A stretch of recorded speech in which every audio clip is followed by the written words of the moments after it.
In the land of Uz there lived a man whose name was Job. This man was blameless and upright, he feared God and shunned evil. He had 7 sons and 3 daughters.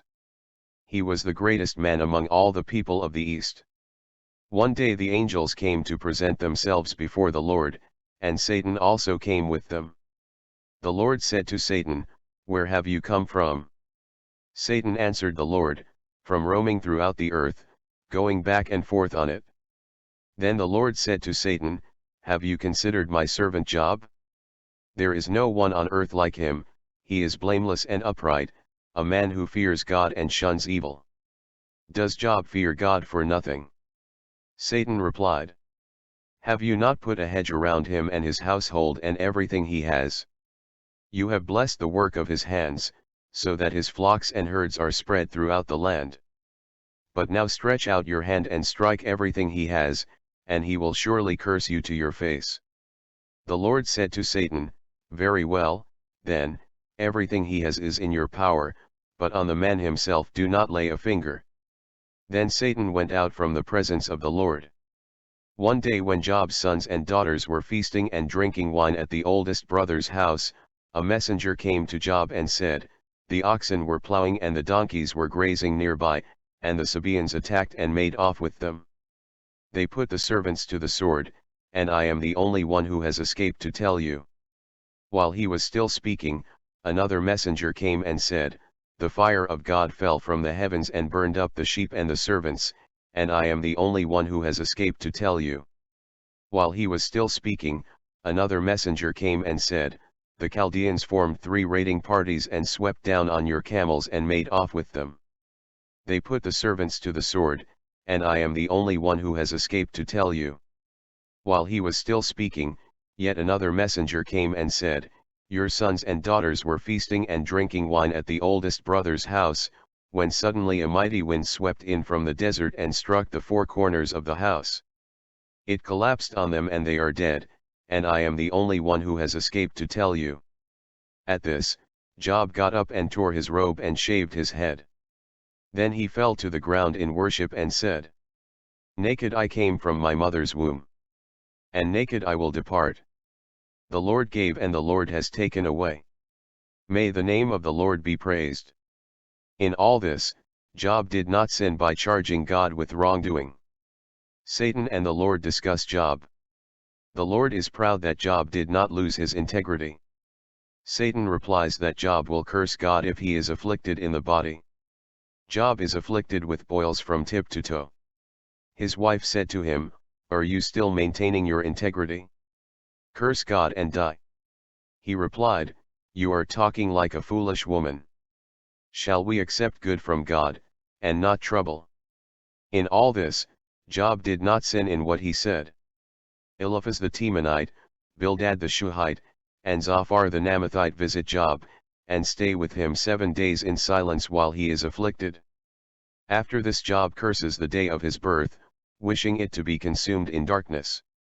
Job wishes he had died that day, so he could have lain at rest with the kings and counselors of the earth. Why is light given to him that is in misery? Eliphaz the Temanite says that Job may be guilty of some sin, because the upright do not suffer. He talks of an angel who visited him in a vision and talked about man's frailty, unholiness, and mortality. Can a mortal be more righteous than God? Eliphaz speaks to Job, people bring trouble on themselves.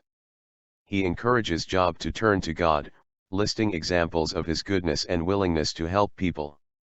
Happy is the man whom God corrects, for he bruises, but he binds up. Blessed is the one whom God corrects. So do not despise the discipline of the Almighty. For he wounds, but he also binds up. He injures, but his hands also heal. From 6 calamities he will rescue you. In 7 no harm will touch you. Job speaks to friends, he says his grief cannot be weighed, and he laments his weakness. Job's friends are not helping him, he challenges them to point out his unrighteousness to him. Job speaks to friends, his present suffering like the futile, discouraging work of a servant or a hired man, with no hope or reward, only weariness. My days are swifter than a weaver's shuttle. Job wishes God to leave him alone, and that he has been made God's target inexplicably. What is mankind that you make so much of them? That you give them so much attention? That you examine them every morning? And test them every moment? Will you never look away from me? Or let me alone even for an instant? If I have sinned, what have I done to you? You who see everything we do? Why have you made me your target? Have I become a burden to you? Do you not pardon my offenses? And forgive my sins? For I will soon lie down in the dust. You will search for me, but I will be no more. Bildad rebukes Job. Job and children must have sinned to cause Job's trouble. Man without God withers like a papyrus without a marsh. God will bless the blameless. Bildad and Zophar agree that Job must have committed evil to offend God's justice and argue that he should strive to exhibit more blameless behavior. Bildad surmises that Job's children brought their deaths upon themselves. Job expresses frustration with the unknowable power and majesty of God. Such a mighty God who can crush him with a tempest cannot be answered, or argued with. Because Job despises his life, he feels that there is nothing to fear in accusing God of destroying the innocent. Job's days are swifter than a runner. There is no point in him defending himself. There can be no legal mediator between Job and God. How then can I dispute with him? How can I find words to argue with him? Though I were innocent, I could not answer him. I could only plead with my judge for mercy. Even if I summoned him and he responded, I do not believe he would give me a hearing. He would crush me with a storm, and multiply my wounds for no reason. He would not let me catch my breath, but would overwhelm me with misery. If it is a matter of strength, he is mighty. And if it is a matter of justice, who can challenge him? Even if I were innocent, my mouth would condemn me. If I were blameless, it would pronounce me guilty. What Job would say if he could, show me why you contend with me. Is it good that you should oppress me in this way? Why are you afflicting me if I am your creation? Job wishes to go to the land of darkness.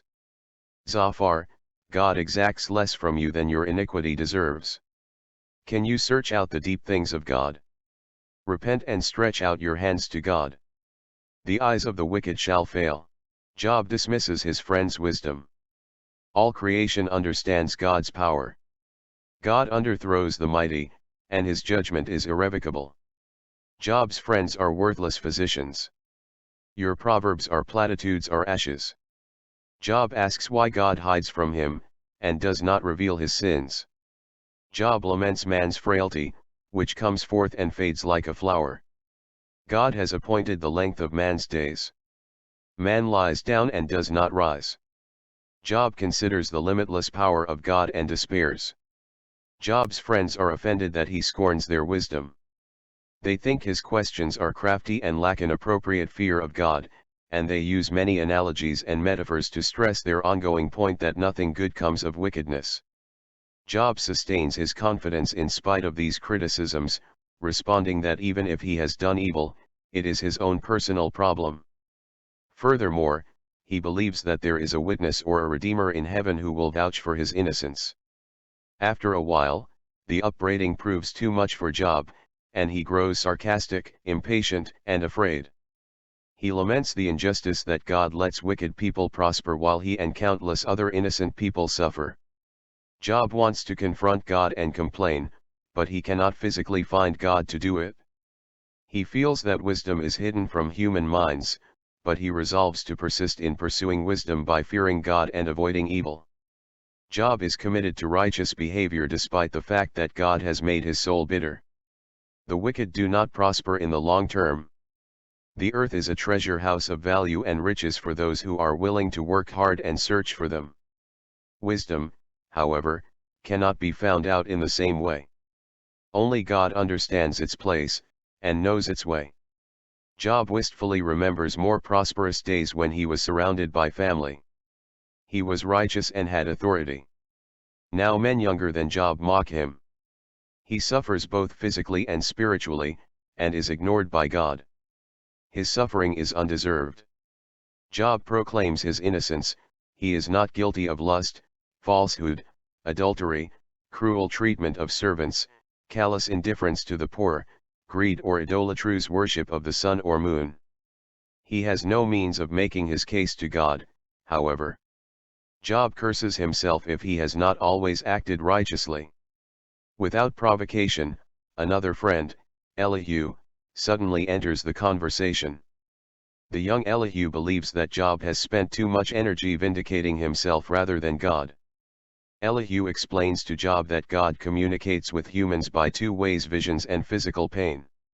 He says that physical suffering provides the sufferer with an opportunity to realize God's love and forgiveness when he is well again, understanding that God has ransomed him from an impending death.